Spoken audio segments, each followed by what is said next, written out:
Are you part of a nonprofit organization, a youth group looking to raise cash for your cause? Stay tuned at the end of this video to learn how you can bring the action and excitement of the Millennium Wrestling Federation to your town live, featuring the superstars and legends of yesterday, today, and tomorrow. New York, on Friday, July 7th, WWE Live returns with a supercard exclusively for the world's most famous arena, as Roman Reigns and Bray Wyatt collide for the first time ever at MSG. And Seth Rollins battles the Destroyer Samoa Joe one-on-one. Plus, the artists known as Shinsuke Nakamura and Finn Balor make their debut at the Garden. Don't miss the Hardy Boys and all your favorite superstars. It's the WWE Live SummerSlam Heatwave Tour on Friday, July 7th. Tickets and VIP packages are available. This is Mick Foley. This is Harley Race. This is Shelton Benjamin. This is Mr. Wonderful Paul Orndorff. This is the Monster Abyss. And this is Daniel Bryan. This is JBL, and you're watching the MWF. Be there live.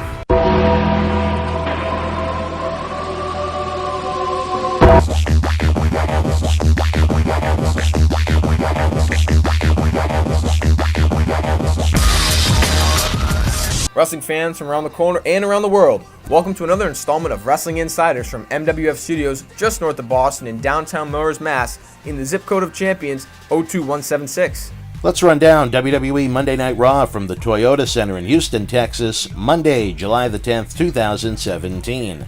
Taped for WWE main event this week on WWE Network, Mickie James defeated Emma. And in Cruiserweight action, TJP picked up the win over Lince Dorado.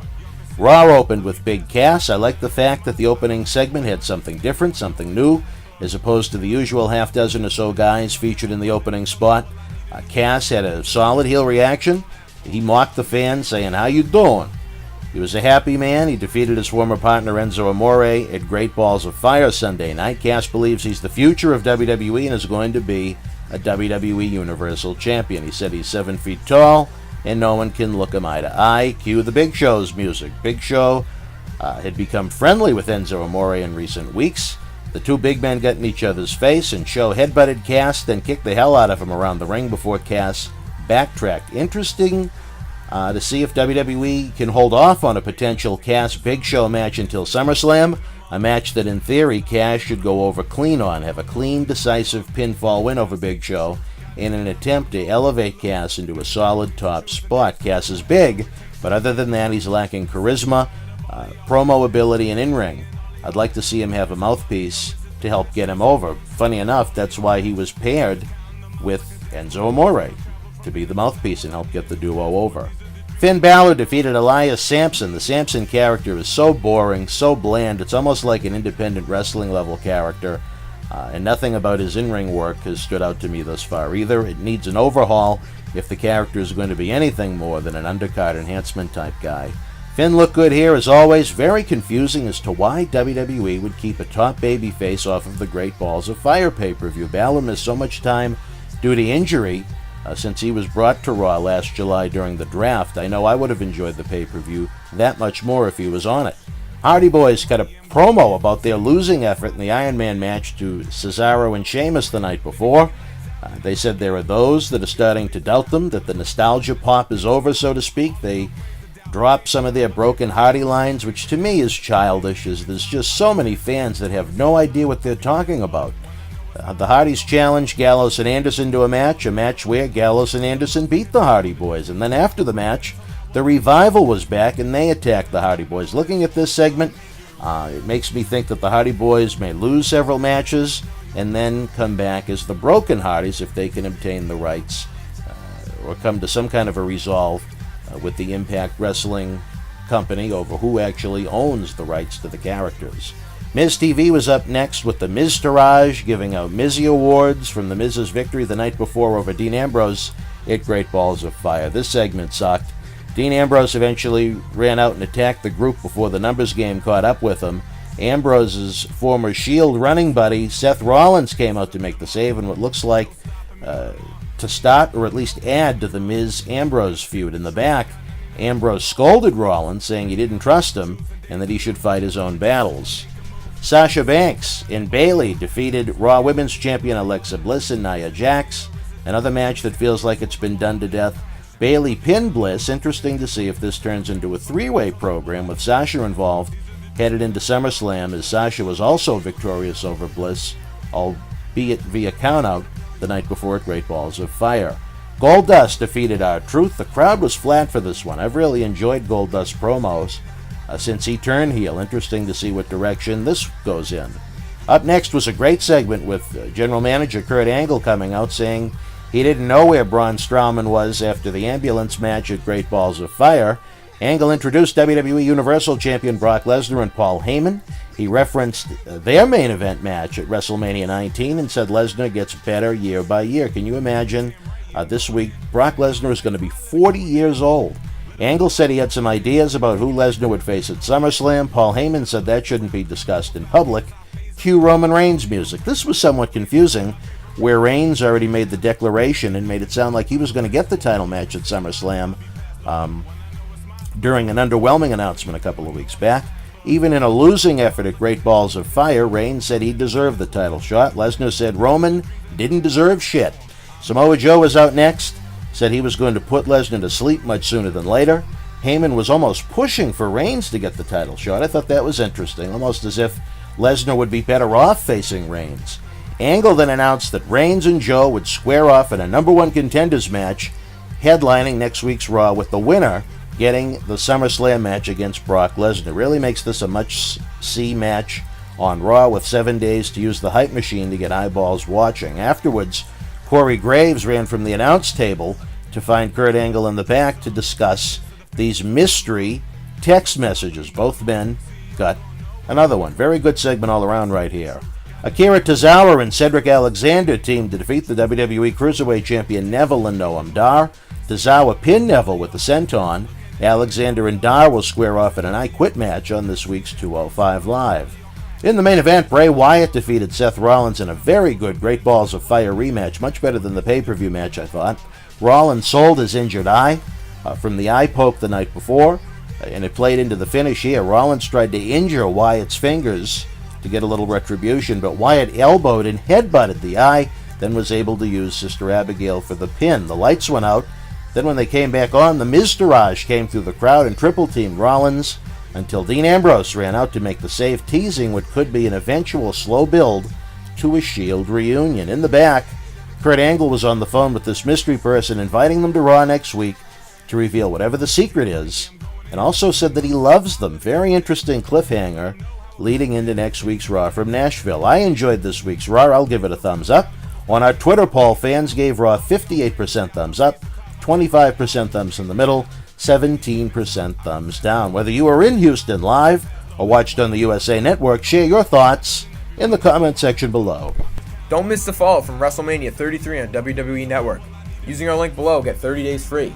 This spring, WWE presents 4 live pay-per-views with Payback, Backlash, Extreme Rules, and Money in the Bank. Relive the ultimate thrill ride that was WrestleMania 33, plus brand new original programming, every pay-per-view in WWE history, and 7,000 plus hours of content in the archives. Spend $25 in the MWF store this month and get a free WWE t-shirt and a free autographed photo of WWE Hall of Famer Cowboy Bob Orton. We have brand new WWE t-shirts, posters, DVDs, autographs, and tons more.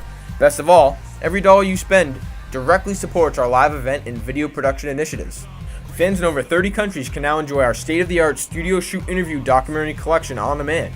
You can rent our own select titles starting at only $5.99. Enjoy the wild Iron Sheik studio shoot interview as seen by millions online and on The Howard Stern Show. Relive the rock and wrestling era in the mid-'80s as WWE Hall of Famers Paul Orndorff, Bob Orton, and the Iron Sheik break down the first WrestleMania. The Boogeyman, Paul Bearer, and Kamala join us for extensive breakdowns of their careers, promoters, and companies they worked for. We also have a new shoot with Bull Dempsey bringing you a backstage look at WWE NXT in the Performance Center. Again, every rental and purchase helps support independent wrestling. Subscribe to our YouTube channel with over 1,500 videos available absolutely free. Enjoy in-depth videos, live MWF wrestling, the latest news, historical videos, and tons more on youtube.com/BostonWrestlingCom.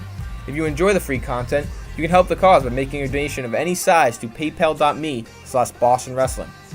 You can help the cause using our links below to shop on popular websites such as WWEshop.com, Amazon.com, and Walmart.com. We get a small thank you for every customer sent their way, and best of all, it doesn't increase your purchase 1 penny. Finally, get a free ride from Uber using the links below. Forget about overpriced taxi cabs with long waits. Join 2017. Get a good ride from a friendly driver and a clean car on us for up to $20. Run out of time, fans. Don't miss a day on BostonWrestling.com super site. Like us at Facebook.com/MWF Action. Follow us on Twitter at MWF2001 and subscribe to us at YouTube.com/BostonWrestlingCom.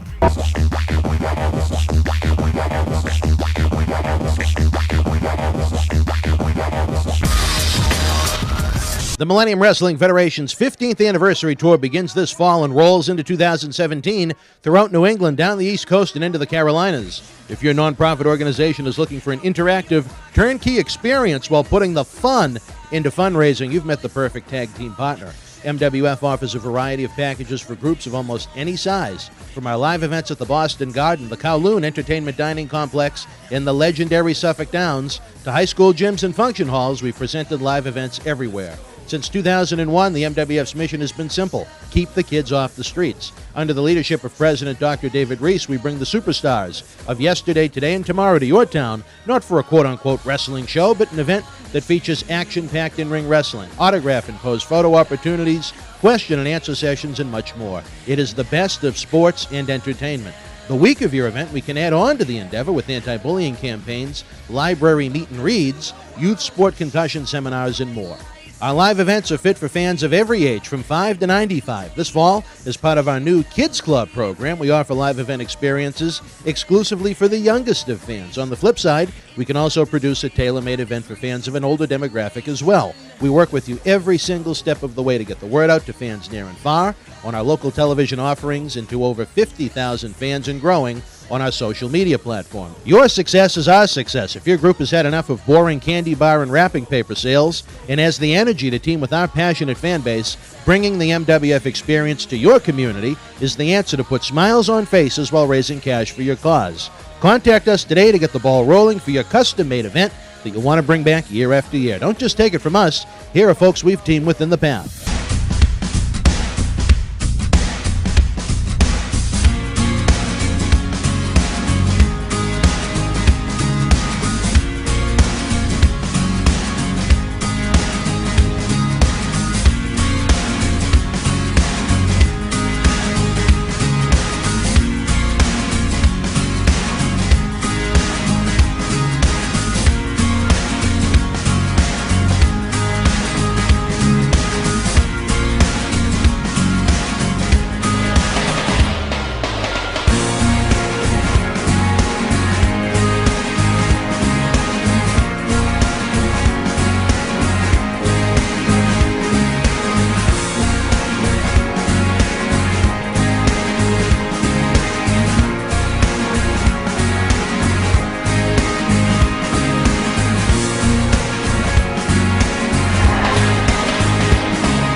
You already know Kowloon Restaurant, established in 1950 and spanning 4 generations, serves a multi-Asian menu. Did you also know that Kowloon Restaurant is New England's premier Asian dining and entertainment complex, serving Cantonese, Szechuan, Thai, and Polynesian cuisine? And did you know that Kowloon Restaurant is also the home of the finest Japanese sushi? If you haven't dined at Kowloon Restaurant lately, then you simply haven't dined at Kowloon. Kowloon Restaurant, Route 1 North in Saugus.